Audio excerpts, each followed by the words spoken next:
We can walk together now. Qielli mbi qytet ishte rënduar prej orësh nga rrete zeza e të dendura. Derisa në muzë shpërtheu një nga ata rebeshe shiu që duket se duan të përmbytin çdo rrugicë e të fshin çdo gjurmë jete nga rrugët. Ishte një nga ato net ku askush nuk dëshironte të ishte jashtë.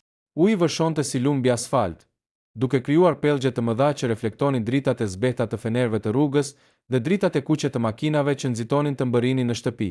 Për Ardin, kjo ditë kishte qenë më e lodhshme se zakonisht. Si një baba beqar, jeta e tij ishte një balancë e vazhdueshme dhe e vështirë mes dy botëve krejtësisht të ndryshme. Punës së tij sfiduese si menaxher i logjistikës dhe rritjes së vajzës së tij 6 vjeçare, Emës, që nga dita kur bashkëshortja e tij ishte ndarë nga jeta, Ardi kishte harruar se çfarë do të thoshte të mendoje për veten. Çdo sakrificë, çdo orë shtesë në punë dhe çdo natë pa gjumë bëhej vetëm me një qëllim, që Emës së vogël të mos i mungonte asgjë dhe të ndjente ngrohtësinë e një familjeje, edhe pse gjysma e saj mungonte. Atë mbrëmje Ardi po ngiste makinën e tij të verë tip pick-up me shpejtësi të reduktuar. Shirset e xhamit punonin me kapacitet të plot, duke lëshuar një zhurmë ritmike që shoqëronte raptimën e fortë të pikave të shiut mbi tavanin e llamarinës.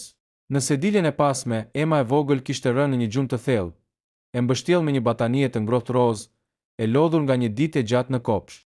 Ardi hite vështrimin her pas here nga pasqyra e mesit për të siguruar që ajo ishte mirë, duke ndjer atë shtrëngimin e zakonshëm në gjak që ndjen çdo prind që mban peshën e botës mbi supe. Rruga drejt lagjes së tyre ishte pothuajse e shkretë. Shumica e njerëzve ishin mbyllur tashmë brenda mureve të ngrohta të shtëpive të tyre. Teksa po afrohej një kthese të njohur ku ndodhej një park i vogël urban, dritat e forta të makinës së tij ndriçuan diçka që i tërhoqi vëmendjen. Ishte një siluet njerëzore e ulur në një stol të vjetër metali, krejtësisht e pambrojtur nga stuhia. Ardi uli shpejtësinë dhe ngushtoi syt për të parë më mirë përmes xhamit të mbuluar nga rëkezat e ujit. Ishte një grua.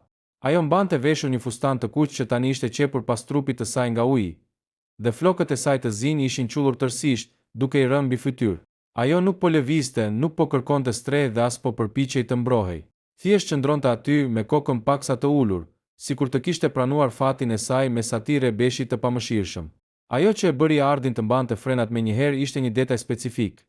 Në njërën dorë, ajo shtrëngonte fort një shkop të gjatë të bardhë me majë të kuqe, ndërsa mbi sy mbante një palë syze të errta, pavarësisht se nata kishte rënë plotësisht. "Është e verbër", pëshpëriti Ardi me vete, dhe një ndjenjë fort keqardhjeje dhe alarmi i përfshiu gjoksin. Si kishte mundësi që dikush ta kishte lënë vetëm në atë gjendje? Ku po shkonte? Se askush tjetër nuk kishte ndaluar. Ai shikoi sërish nga Ema. Vajza po flinte e qetë. Ardi fiku motorin, nxori një ombrell të madhe nga xhepi i derës dhe, pa menduar 2 herë për faktin se do të bëhej çullvet brenda pak sekondave, hapi derën e makinës dhe doli jashtë në të ftohtë. Era e fortë përplasi shiun mbi fytyrën e tij sapo hapi ombrellën. Ai eci me hapa të shpejt drejt stolit ku qëndronte gruaja. Kur ju afrua, vuri re se ajo po dridhej e tëra nga i ftohti. Duart e saj që shtrëngonin shkopin e bardhë ishin zbardhur nga shtrëngimi dhe të ftohtët.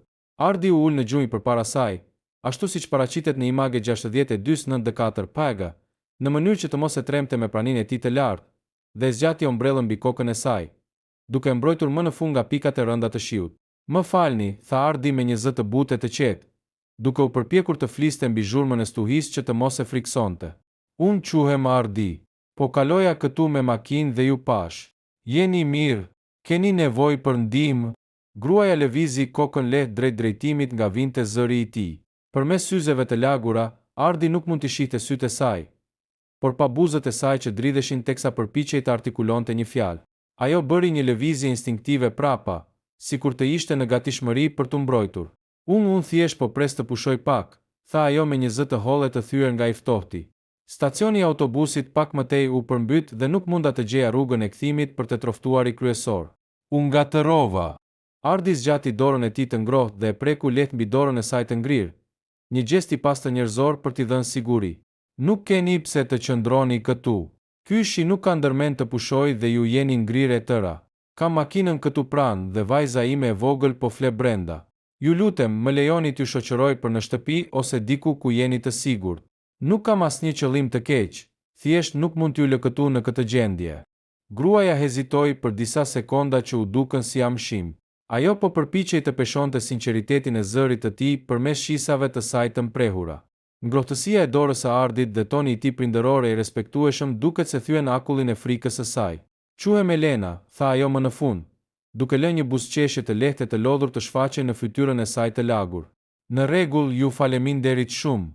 Ardi u ngrit në këmbë, e ndihmoi të ngrihej me kujdes nga stoli duke mbajtur nga krahu, dhe duke mbrojtur me ombrell, e shoqëroi hap pas hapi drejt makinës së tij të verdhë, pa e ditur se ky akt i thjesht mirësie në një natë të errët me shi do të hapte një kapitull që do të ndryshonte përgjithmonë jetën e të dyve. Sapo hapi derën e pasme të makinës me kujdes që të mos zgjonte emën, Ardi e ndihmoi Elenën të ulej në sediljen e përparme të pasagerit. Brenda mjetit ndihej menjëherë ndryshimi. Ajri ishte i ngrohtë dhe mbante aromë vanilje e lapsash gjurosës, aroma tipike e një makine ku udhëtonte një fëmijë. Elena nxori një pshërtim të lehtë lehtësimi teksa ndjeu ngrohtësinë e kondicionerit që Ardi e ngriti menjëherë në maksimum. "Më falni nëse po ju ndot sediljet", tha ajo me zë të ulët, duke shtrënguar ende shkopin e saj të bardhë me zgjunjëve, teksa uji pikon mbi fustanin e saj të kuq. "As mos e çoni ndërmend", u përgjigj Ardi duke buzëqeshur, teksa fshinte fytyrën e tij të lagur me një peshqir të vogël që e mbante në kroskop. "Kjo makinë ka parë gjëra shumë më të këqija se pak ujë shiu. Rëndësi ka që jeni e sigurt." Ai nisi makinën dhe u nis me ngadalësi përmes rrugëve të përmbytura. Gjatë minutave të para, dhomza e makinës u mbush vetëm me zhurmën e fshirëseve të xhamit dhe frymarrjen e qetë të emës nga pas. Elena qëndronte paksa e ngrirë, me kokën e kthyer nga xhami i anës së saj, sikur të përpiqej të dëgjonte ambientin jashtë për të kuptuar se ku ndodheshin. "Nga duhet të kthehemi?" pyeti Ardi me butësi duke thyer heshtjen. Elena i dha udhëzimet me saktësi mbreslënse, duke u bazuar në kthesat, ndjesitë e lëvizjes dhe kohëzgjatjen e rrugës. Gjatë asaj udhëheqjeje të pazakontë, biseda filloi të rrithej natyrshëm. Ardi mësoi se Elena jetonte vetëm në një lagje jo mediane të qytetit dhe se punonte si mësuese muzike për fëmijët me shikim të kufizuar. Ajo e kishte humbur shikimin disa vite më parë për shkak të një ndërlikimi shëndetësor, një temë që ajo e kaloi shpejt, me një lloj trishtimi të fshehur që Ardi vendosi të mos e ngacmonte mëtej. Nga ana tjetër, Elena filloi të pyeste për jetën e tij, e nxitur nga prania e fëmijës në sediljen e pasme. Ardi i tregoi se ishte një baba beqar dhe se jeta e tij rrotullohej krejtësisht rreth emës. Kishte diçka në mënyrën se si Elena dëgjonte me një vëmendje të plotë, pa ndërprerje, duke kapur çdo nuancë të zërit të tij, që e bëri Ardin të ndihej i lirshëm për të treguar gjëra që zakonisht i mbante për vete. Kur makina ndaloi përpara ndërtesës së Elenës, shiu kishte filluar të binte më shtruar. Ardi doli sërish për t'i hapur derën dhe e shoqëroi deri tek hyrja e pallatit. "Ju faleminderit, Ardi", tha ajo duke u kthyer drejt tij, me një buzëqeshje që këtë herë ndriçoi të gjithë fytyrën. "Nuk e di se çfarë do të kisha bërë sonte pa ndihmën tuaj. Ishte gjëja më pak që mund të bëja", u përgjigj ai. Përpara se të ndaheshin, me një impuls që as vetë nuk e kuptoi plotësisht, Ardi shtoi: "Elena, nëse nuk e keni problem, a mund t'ju kërkoj numrin e telefonit, thjesht për t'u siguruar nesër që jeni mirë dhe që nuk jeni ftohur nga kjo natë." Ajo hezitoi vetëm një sekond, pastaj diktoi numrin e saj duke buzëqeshur. Në javët që vijuan, ai mesazhi thjeshti të nesërmes u kthye në një bisedë të përditshme telefonike. Ardi zbuloi se Elena kishte një botë të pasur të brendshme, një humor të hollë dhe një pjekuri që e tërhiqte jashtë mase. Nuk kaloi shumë kohë dhe ata vendosën të piqeshin për një kafe gjatë fundjavës, por këtë herë Ardi mori me vete edhe Emën. Takimi i parë mes Elenës dhe Emës ishte magjik. Ema, e cila zakonisht ishte e turpshme me të huajt, u lidh menjëherë me të. Elena kishte një mënyrë të veçantë për të komunikuar me fëmijët. Ajo e la Emën t'i prekte duart, t'i tregonte për kukullat e saj përmes përshkrimeve me zë, dhe madje i mësoi vajzës së vogël disa nota të thjeshta në një piano lodër që kishin marrë me vete. Brenda pak muajsh, Elena u bë një pranie vazhdueshme dhe e dashur në jetën e tyre. Ajo vinte shpesh për darkë në shtëpinë e Ardit, duke sjellë një energji dhe një dritë të re që ai ambient nuk e kishte parë prej vitesh. Për Ardin, ajo nuk ishte më thjesht gruaja që kishte shpëtuar në shi, por një njeri pa të cilin nuk e imagjinonte dot më të ardhmen. Miqësia e tyre po shndërrohej në diçka shumë më të thellë, një dashuri të pastër e të ndërtuar mbi besimin mutual. Pa e ditur se një hije së kaluar s'po priste pas dere për të vënë në provë gjithçka. Marrëdhënia mes Ardit dhe Elenës po bëhej gjithnjë më e fortë. Shtëpia e tij, e cila dikur ndihej e zbrazët dhe mbuluar nga një heshtje melankolike, tani mbushej me të qeshura dhe tingujt e pianos që Elena i mësonte Emës. Çdo gjë dukej se po shkonte drejt një kapitulli të ri e të lumtur për të tre. Një pasdite të diel, teksa Ema po luante në dhomën tjetër, Elena i kërkoi Ardit një nder të vogël.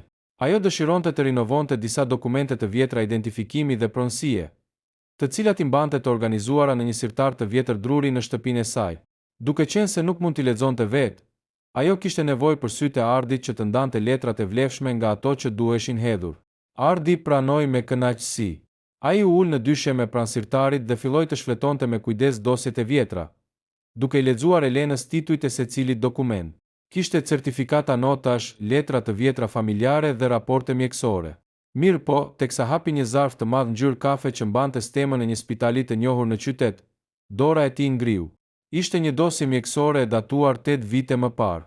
Teksa sytë e tij scanuan rreshtat e parë, zemra filloi të rrihte me shpejtësi. Dokumenti përshkruante me detaje një ndërhyrje kirurgjikale në sy që Elena kishte kryer pas një aksidenti të lehtë. Por ajo që e tronditi ishte raporti I brendshëm ligjor që ndodhe I fshehur pas historikut mjekësor. Sipas atij raporti, verbëria e Elenës nuk kishte qenë një pasojë e pashmangshme e aksidentit, por rezultati një negligjence të rëndë mjekësore, një dozë të gabuar të një mjekimi pas operacionit që I kishte shkatëruar nervin optik. Gjaku I ngri në vena kur sytë e tij zbritën në fund të faqes, aty ku ndodhe nënshkrimi I zyrtarit ligjor të spitalit, I cili kishte pranuar të fshihte gabimin e mjekut dhe të firmoste një raport fals ku thuhej se verbëria ishte një ndërlikim I paparashikueshëm natyror.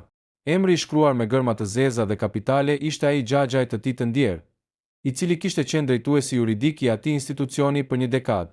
Mbiemri I tyre I rrallë familjar qëndronte aty, I gdhendur si një dëshmi e një krimi të fshehur që I kishte kushtuar Elenës dritën e syve. Ardi ndjeu një mbytje në fyt.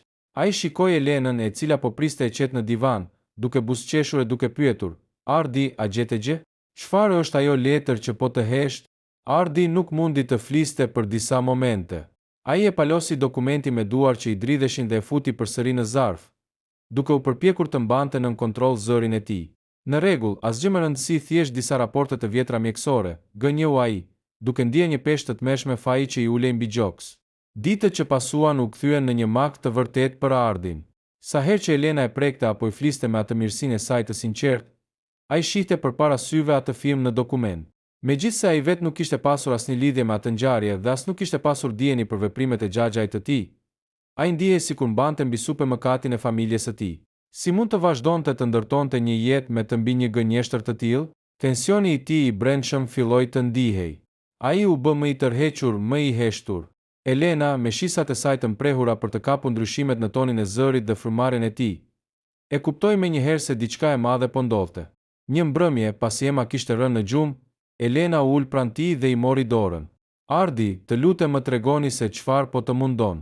Që nga dita kur rregulluam ato dokumente, ti nuk je më I njëjti. Zëri yt mban një trishtim që unë nuk mund ta shoh me sy, por e ndjej me shpirt. Ardi u bëri ball lotëve. Ai e kuptoi se nuk mundej më. Mori një frymarrje të thellë, shkoi tek çanta e tij dhe nxori zarfin kafe që e kishte marrë me vete. Me një zë që I dridhe nga dhimbja, ai filloi t'i lexonte Elenës fjalë për fjalë dokumenti mjekësor dhe raporti ligjor. Kur mbërriti tek emri I personit që kishte fshehur të vërtetën dhe kishte shkatëruar mundësinë e saj për të kërkuar drejtësi, ai ndaloi. Ky person, ky zyrtar që ka firmosur këtë manipulim, është xhaxhai im, tha Ardi me gjysmë zëri, duke lënë që lotët I rriznin lirisht në përfytyr. Familja ime të ka shkaktuar këtë dëm, Elena. Unë nuk dia gjë, por më vjen tmerrsisht keq. Një heshtje e rëndë dhe akull të ra mbi dhomë. Elena qëndronte krejtësisht e palëvizur, me kokën e kthyer mënjan, sikur po përpiqej të absorbonte atë të vërtet goditse që po I kthente përmbys të kaluarën e saj. Minutat e heshtjes u dukën si shekuj për Ardin. Ai priste që ajo të ngrihej, të bërtiste, apo t'i kërkonte të largohej përgjithmonë nga jeta e saj. Por Elena mbeti e qetë, ndonse dy lot të nxehtë rodhën ngadalë nga poshtë syzeve të saj të errta. Ajo zgjati duart përpara, duke kërkuar të gjente ato të Ardit. Kur I gjeti, I shtrëngoi fort, pikërisht ashtu siç ai kishte bërë natën e parë kur e gjeti të ulur në stol në rrebeshin e shiut, siç ilustrohej në imazh. Ardi, tha ajo me një zë të qëndrueshëm, megjithse të mbushur me emocion. Kur unë humba shikimin, jeta ime u zhyt në një errësirë të plotë dhe për shumë kohë unë usheva zemërim ndaj fatit dhe ndaj botës. Por ajo natë në shi, nata kur t'i ndalove makinën tënde dhe u ule në gjunjë përpara meje për të më mbrojtur, më tregoj se kush je ti. Ajo bëri një pauzë dhe fshiu lotët. Ti nuk je xhaxhai yt. Ti nuk mban faj për gabimet apo ligësitë të tjerëve, qofshin ata edhe të gjakut tënd. Ti je njeriu që më ktheu besimin te njerëzimi, njeriu që I dha një nën emës dhe që më solli dritën më të madhe në jetën time, atë të dashurisë. Unë e zgjedh faljen. Nuk dua që e kaluara të na vjedh të ardhmen që po ndërtojmë. Ardi ndjeu një çlirim të jashtëzakonshëm, si kur një gur i rënd miliona tonesh t'i hiqej nga shpirti. Ai e përqafoi Elenën me gjithë forcën e tij, duke kuptuar se madhështia e shpirtit të saj ishte dhurata më e bukur që jeta i kishte bërë ndonjëherë. Zbulimi i atij sekreti të errët në vend që t'i ndante, shërbeu si një urë zjarri që dogji çdo dyshim dhe i bëri ata më të bashkuar se kurrë. Disa muaj më vonë, në një ditë të ngrohtë me diell, Ardi, Elena dhe Emma e vogël zyrtarizuan familjen e tyre të re, duke dëshmuar se edhe nga stuhit më të errta të jetës, mund të lindë një fillim i ri e plot dritë.